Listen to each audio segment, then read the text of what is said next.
قبر جائے عبرت ہے، یہ جائے تماشا نہیں ہے۔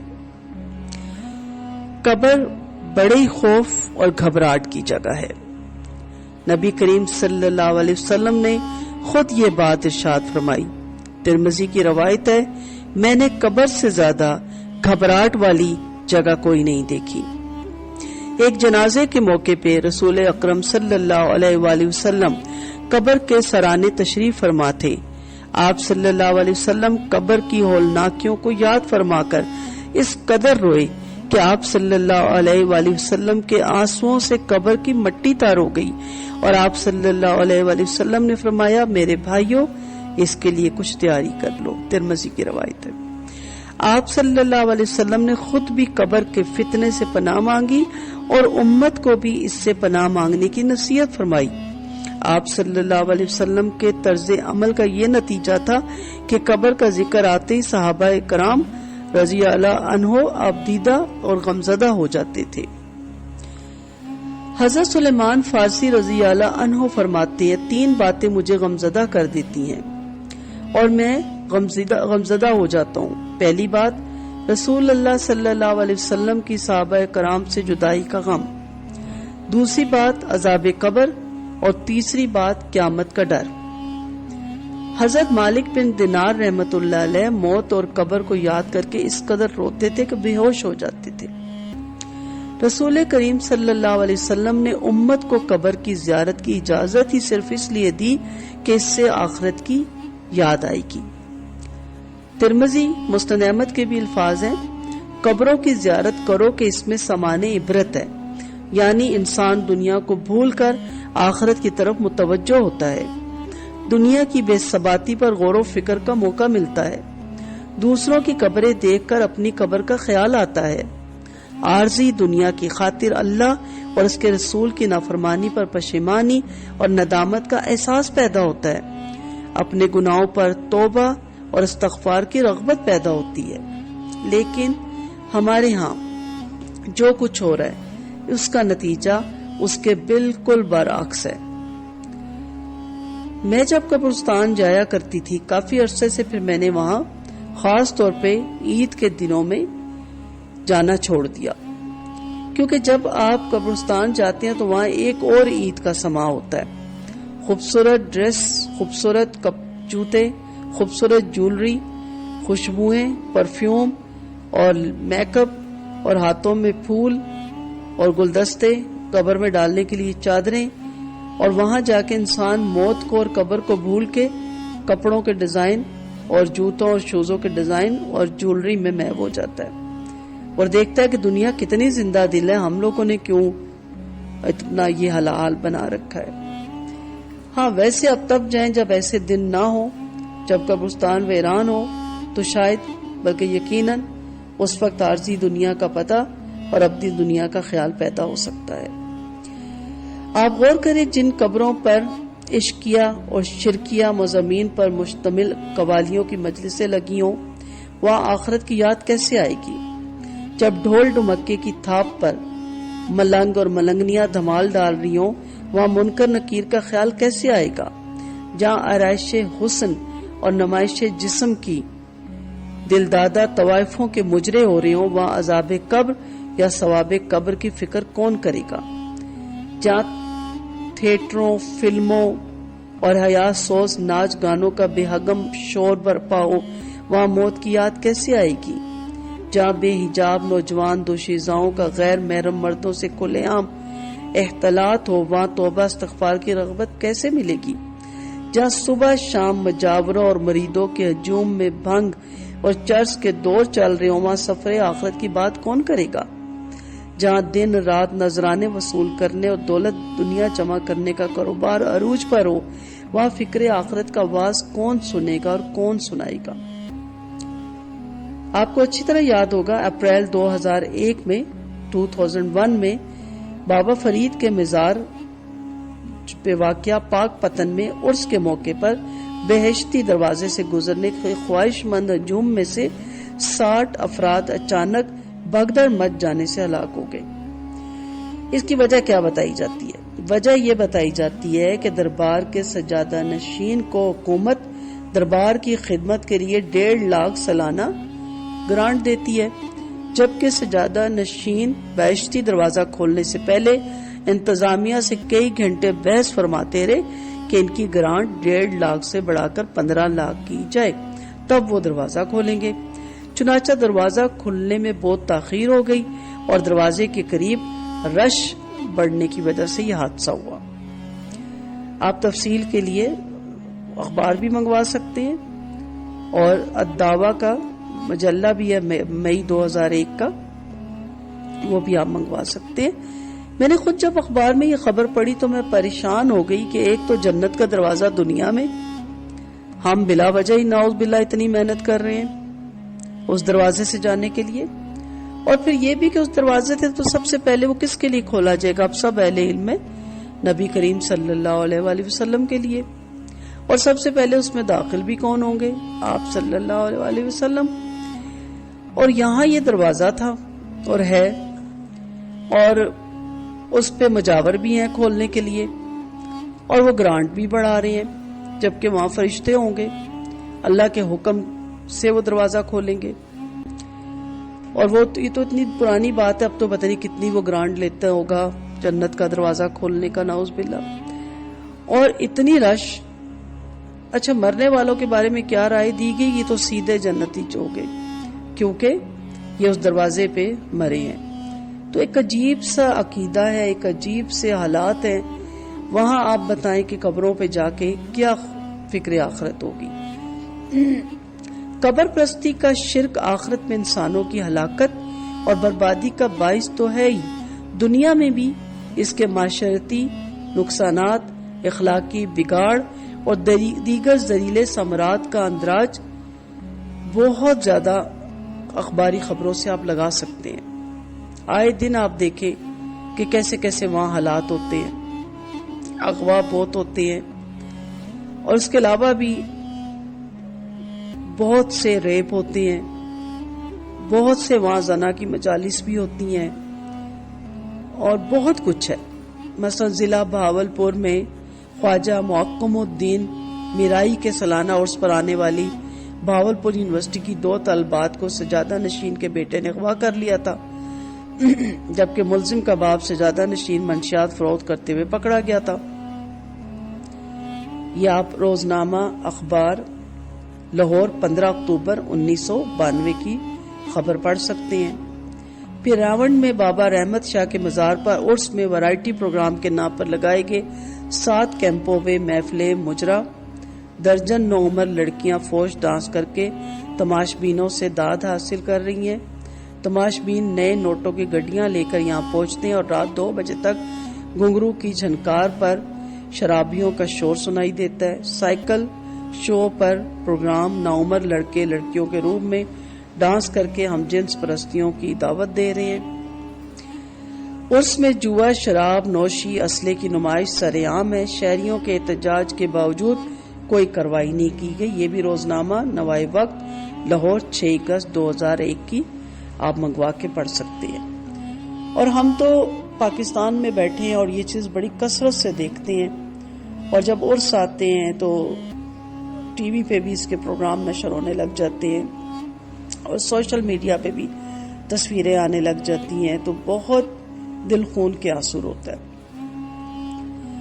کہ وہ کیا کرنے آئے تھے ولی اللہ کے پیارے، اللہ سے جوڑنے آئے تھے، اور ان کے مجاوروں نے یہ کیا بنا لیا؟ کیا ہمارا مذہب، ہمارا دین، ہمارا اسلام، ہمارے نبی اور اس کے بعد ہمارے اصحاب، یا اس کے بعد ہمارے جو علماء کے وارث اہل علم اس طرح کی نعوذ باللہ تبلیغ کر سکتے ہیں؟ کیا ہمارے مذہب میں یہ سب کچھ ہے؟ اسی طرح آپ بری ماں جو ہمارے لاہور کا ہے وہاں دیکھ لیں، مجرے، فوج گانوں پہ ڈانس، پولیس اور انتظامیہ کے تعاون سے درجن طوائفوں کا مجرا، فوج گانوں پر رقص۔ آپ دیکھیں گے 10 سالہ بچے اور بچی سے لے کے 70 سالہ بوڑھے اور بوڑھی تک ناچ رہے ہیں، چرس کا دھواں ہے، بھنگڑا ہے، 100 کے نوٹ نچھاور کیے جاتے ہیں۔ ایک طوائف اور گلوکار نے ایک دوسرے کو دیر تک گلے لگائے رکھا، یہ بھی وہاں دکھایا جاتا ہے۔ نوجوانوں نے اپنی اپنی طوائفیں بانٹ رکھی تھی، وہ نام پکارتے تو طوائف سٹیج پر آ کر ان کا دل لبھانا شروع کر دیتی تھی۔ ایک موقع پر رقص کرتی طوائفیں کمر کے بل زمین پر لیٹ گئی تو تماشائی اٹھ کھڑے ہوئے اور اس ہنگامے میں سینکڑوں کرسیاں ٹوٹ گئی۔ یہ بھی خبریں ہیں، یہ بھی آپ کو مل جائیں گی اخبار میں خبریں۔ یعنی کتنا میں آپ کو بتاؤں، بتاتی چلی جاؤں آپ حیران ہو جائیں۔ یہ ایک مختصر سا تعارف ہے۔ مزاروں، خانقاہوں اور آستانوں کی دنیا کا، جو ہماری دنیا سے کئی زیادہ رنگین، کئی زیادہ دل فریب اور کئی زیادہ پرکشش ہے، اور ہمارے قبرستانوں سے بھی۔ ایسی قبروں اور ایسے مزاروں پہ جا کر، ایسی زیارتوں پہ جا کر موت کیسے یاد آئے گی؟ آخرت کا خیال کیسے آئے گا؟ عذاب یا ثواب کی فکر کیسے ہوگی؟ اللہ کا خوف کس کے دل میں پیدا ہوگا؟ دنیا سے بے رغبتی کیوں کر پیدا ہوگی؟ یہی وجہ ہے کہ اسلام میں قبروں پر میلے ٹھیلے لگانا، محفلیں منعقد کرنا، مجاوری کرنا، مزار تعمیر کرنا، عرس لگانا، چراغاں کرنا، پھولوں کی چادریں چڑھانا، اگربتیاں لگانا، قبر یا مزار کو بوسہ دینا، قبر یا مزار پہ جھکنا یا سجدہ کرنا، قبر کا طواف کرنا، قبر پر قربانی کرنا، کھانا تقسیم کرنا، صاحب قبر کے سامنے اپنی مشکلات اور حاجات پیش کرنا قطعاً ممنوع اور حرام ہے، شرک اکبر کا درجہ رکھتا ہے۔ تاہم جن علماء کرام کے مسلک میں یہ تمام امور جائز ہیں، ان کی خدمت میں ہم بڑی درد مندی اور خلوص سے یہ درخواست کرنا چاہتے ہیں کہ برائے کرم غور کیجیے کہ چڑھاوے چڑھانے، عرس منانے، نظر و نیاز دینے، منتیں ماننے، صدقہ خیرات کرنے اور مرادیں مانگنے کے بہانے مزاروں، خانقاہوں اور آستانوں پر تشریف لانے والے مرد اور عورتیں معاشرے میں جس بے حیائی، فحشی، بدکاری اور دیگر جرائم کے حیا سوز کلچر کو جنم دے رہے ہیں، اس کا ذمہ دار کون ہے؟ قیامت کے روز اس کی جواب دہی کس کے ذمہ ہوگی؟ اور میں اپنی تمام بہنوں سے بھی درخواست کرتی ہوں جو جاتی ہیں وہاں چڑھاوے چڑھاتی ہیں، منتیں مانتی ہیں، وہ توبہ کریں، وہ شرک اکبر کے مرتکب ہو رہی ہیں۔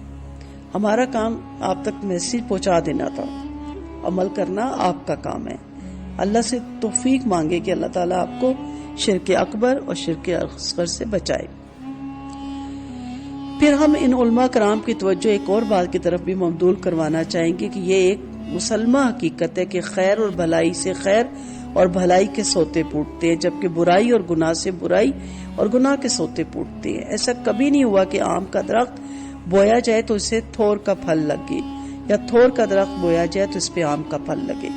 اگر مزاروں، خانقاہوں پر نظریں نیازیں دینا، چڑھاوے چڑھانا، مرادیں مانگنا، عرس اور میلے لگانا واقعی شریعت اسلامی میں جائز اور نیکی کا کام ہے، تو پھر اس خیر اور نیکی کے کام سے فحشی، بے حیائی، بدکاری اور جرائم کا کلچر کیوں جنم لے رہا ہے؟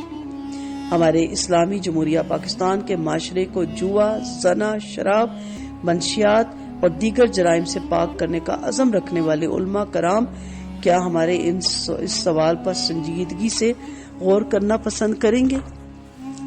اور کیا وہ چاہیں گے، کوشش کریں گے کہ وہ اس سے اپنے معاشرے کو بچائیں اور عوام کو بچائیں؟ حضرت ابو ہریرہ رضی اللہ عنہ فرماتے ہیں کہ ہمیں ایک بتا آپ صلی اللہ علیہ وسلم کی میت میں ایک جنازے کے ساتھ چلے۔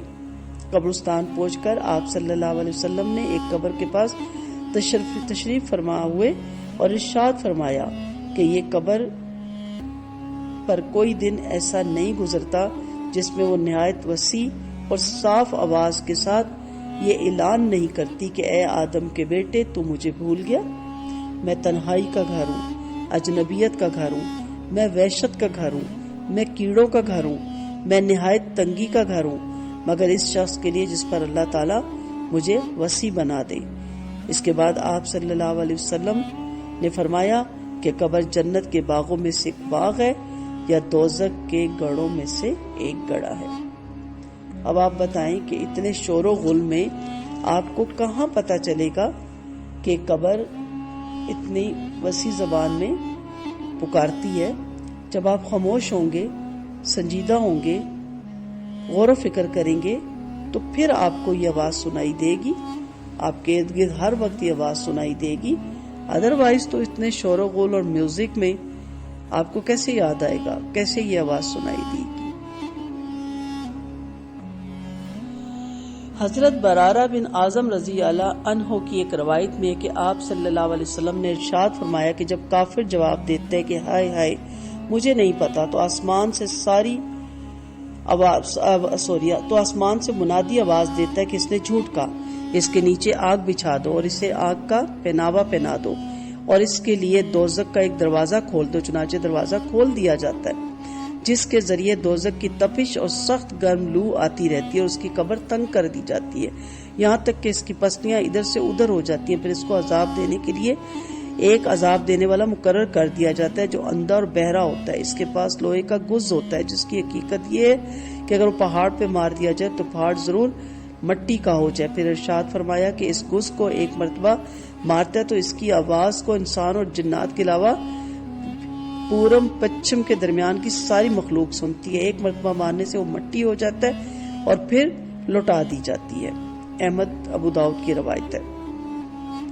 بخاری اور مسلم کی ایک روایت میں کہ اس گز کے مارے جانے سے وہ اس زور سے چیختا ہے کہ انسان اور جنات کے سوا اس کے قریب کی ہر چیز اس کی چیخ و پکار سنتی ہے.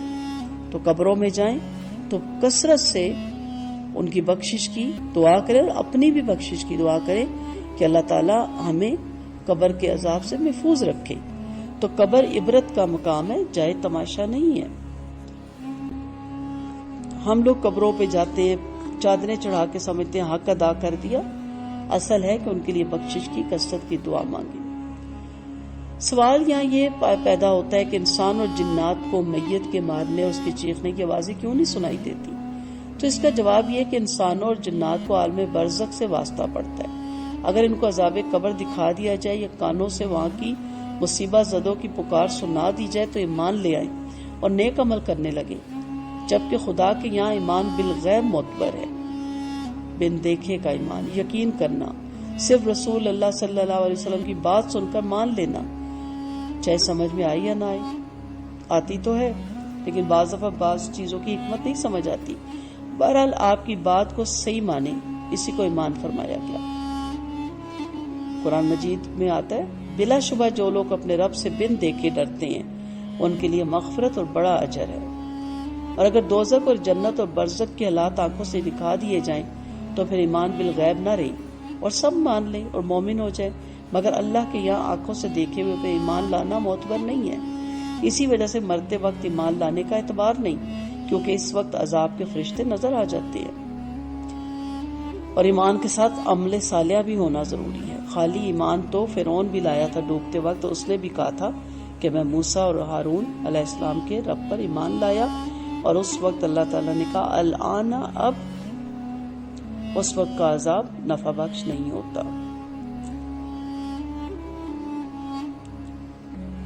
قرآن مجید میں بھی آتا ہے نا، سو ان کو ان کا ایمان لانا نفع مند نہ ہوا جبکہ انہوں نے ہمارا عذاب دیکھ لیا. سورۃ مومن کی آیت ہے. جب قیامت کو اٹھ کھڑے ہوں گے اور پھر جنت دوزخ آنکھ سے دیکھ لیں گے تو سبھی ایمان لے آئیں گے اور رسولوں کی بات کا تصدیق بھی کریں گے، مگر اس وقت کا ایمان اور تصدیق بھی معتبر نہیں. انسانوں کو عذاب قبر نہ دکھانے اور اس کی آوازیں نہ سنانے میں یہ مصلحت بھی معلوم ہوتی ہے کہ انسان اس کو برداشت نہیں کر سکتا. اگر عذاب قبر کا حال آنکھوں سے دیکھ لے یا کانوں سے سن لے تو بے ہوش ہو جائے، جیسا کہ حضرت ابو سعید رضی اللہ عنہ کی روایت میں ہے کہ آپ صلی اللہ علیہ وسلم نے ارشاد فرمایا کہ نافرمان کی میت کو جب لوگ اٹھا کر چلتے تو کہتے ہائے میری بربادی، مجھے کہاں لے کر جا رہے ہو. اس کی اس آواز کو انسان کے سوا ہر چیز سنتی ہے، اور اگر انسان سن لے تو بے ہوش ہو جائے. ابتدا میں اللہ تعالیٰ نے اپنے رسول صلی اللہ علیہ وسلم کو برزخ کی چیزیں نہ صرف بتا دی بلکہ دکھا بھی دی. چونکہ آپ میں ان کو برداشت کرنے کا ظرف موجود تھا، حتیٰ کہ دوزخ کے منظر کو دیکھ کر بھی آپ کے روزمرہ کے معاملات میں فرق نہیں آتا تھا. حضرت ابو ایوب رضی اللہ عنہ روایت کرتے کہ آپ صلی اللہ علیہ وسلم ایک مرتبہ آفتاب غروب ہونے کے بعد مدینہ منورہ سے باہر تشریف لے گئے. آپ نے ایک آواز سنی جو بھیانک آواز تھی. اس کو سن کر فرمایا کہ یہودیوں کو ان کی قبروں میں عذاب ہو رہا ہے. حضرت زاد بن ثابت رضی اللہ عنہ فرماتے ہیں کہ آپ صلی اللہ علیہ وسلم ایک مرتبہ اپنے خچر پر سوار ہو کر قبلہ بنو نجار کے ایک باغ میں تشریف لے جا رہے تھے، اور ہم بھی آپ کے ساتھ تھے کہ اچانک آپ کا خچر بتک گیا اور ایسا بتکا کہ قریب تھا کہ آپ صلی اللہ علیہ وسلم کو گرا دے۔ وہاں 5 قبریں تھیں، ان کے بارے میں آپ صلی اللہ علیہ وسلم نے دریافت فرمایا کہ ان قبروں کو کون پہچانتا ہے؟ ایک شخص نے عرض کیا میں پہچانتا ہوں۔ آپ نے اس سے دریافت فرمایا کب مرے تھے؟ اس نے کہا زمانے شرک میں مرے تھے۔ آپ نے فرمایا انسانوں کو قبروں میں عذاب دیا جاتا ہے، سو اگر مجھے ڈر نہ ہوتا کہ تم آپس میں دفن کرنا چھوڑ دو گے تو اللہ سے ضرور دعا کرتا کہ تم کو بھی اس قبر کے عذاب کا کچھ حصہ سنا دے جسے میں سن رہا ہوں۔ اللہ تعالی ہم سب کو عذاب قبر سے محفوظ رکھے اور قبر کو دیکھ کے ہمارے لیے عبرت کا مقام ہو کہ آج نہیں تو کل ہم نے بھی یہاں جانا ہے، اور اس قبر کی تیاری کی ہمیں فکر دے، نہ کہ ہم اس کو جائے تماشا بنا لیں۔ وآخر دعوانا ان الحمد للہ رب العالمین۔